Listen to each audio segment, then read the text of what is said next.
Okay, I think it might be time for me to rethink some things. I mean, I'm not sure. Should I? Should I rethink some things? I think one of my takes were just not great, or at the very least, I was just thinking maybe a little too far ahead because this right here, this makes me feel a little bit better with one player in particular. Well, actually a couple players. I want some nasty. Are we having fun yet? All right, guys. So let's take a look at this. Okay, we gotta have a discussion. All right.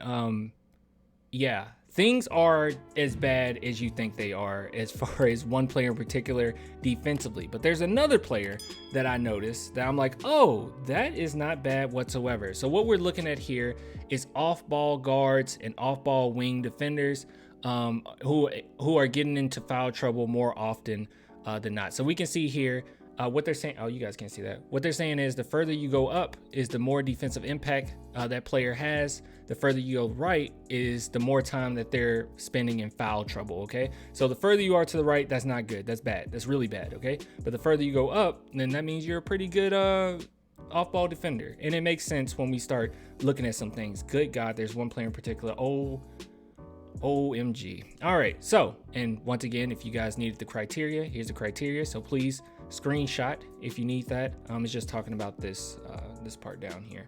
All right, so let's go ahead and bring this up. All right, so what are we looking at here? Well, we're going to look at some Spurs players, and then there's a few standouts here. First and foremost, KBD.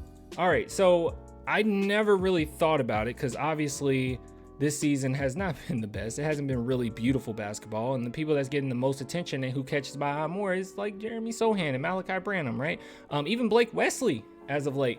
But I have not been paying close attention to the players that I'm not 100% sure still if they're going to be long-term players. But KBD, he is doing a very good job, decent job here. So as an off-ball defender, he's not getting into a lot of foul trouble. And as far as his defensive impact, it's not terrible. It's decent. Is it like phenomenal? No, but if you look at his peers, as far as other off-ball wings, off-ball guards, he's doing pretty good. Like there's nothing wrong with that. He's definitely, without me counting, he's definitely above average. Like you can kind of tell, like he's definitely above average. So that's one player that surprised me. Now one that didn't surprise me, but was just really, really sad, and it is as bad as we thought. So when I first saw this, I said, haha, look at that. I said the Eagles. Sorry. Look at Atlanta. Look at Atlanta. Look at them. Ha ha. Like I was laughing. Like I was having a great time, right? And then I noticed, oh, that's Keldon. So Keldon as a off-ball defender is getting into just as much foul trouble and a defensive liability as Trae Young off the ball, which is insane to even think about. Now there goes McDermott. He's always like at the bottom of these lists, but I knew he was bad defensively this year. Okay, I knew Keldon Johnson was bad defensively. I've said this over and over again. I understand that he's a role player, and I understand that as far as him moving his feet, sometimes he can be a little flat-footed. He got much better than that over the past couple seasons, but it's still there. But this is really bad. I was not expecting him to be down here in the same like breath of Trae Young, because we all know Trae Young is not the best defender. Also pretty sad that Lillard is down here as well as an off-ball defender. Another player as well that kind of stood out to me that I thought was pretty impressive. So Tari Eason. So I did another video and it showed that him. Actually, I can show you guys that. Let's see if we can find it. Do I still have it? Yeah, this is it.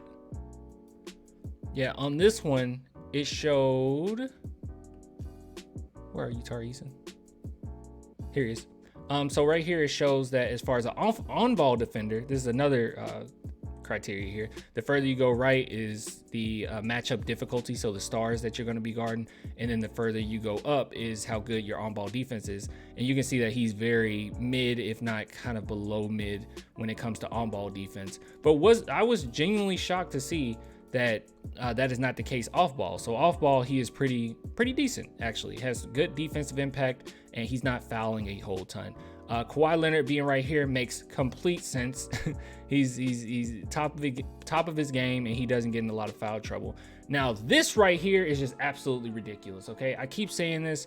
I miss Kyle Anderson. He's like him and Derek White are the two players that I miss the most that are currently playing. I mean, this is just really sad. He is just killing everybody. I mean, he is just killing everybody. His defensive impact off ball is phenomenal. And on top of it, I mean, is he getting in foul trouble? I mean, yeah, a little bit, but it's not as bad as all the way over here. Now, let me ask you guys this. What the heck is going on with the NBA when it comes to the Toronto Raptors, okay? The Toronto Raptors, I mean, they get so many calls. I mean, they call fouls on them all the time. That's one thing that I noticed over and over again. And then lastly, Jabari Smith. He has been, this might be a little mean to say, but I think he's been a little bit of a disappointment this year. But then again, the Houston Rockets, they were very aware that he's going to have to be developed.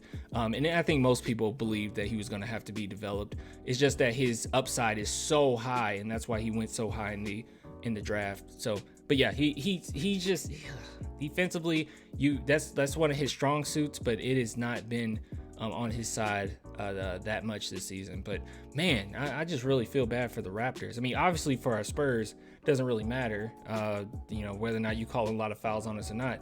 But man, oh man, the Raptors, that's really sad. Lastly, let's go ahead and look at the NBA standings, and then we'll get on out of here. I'm just curious.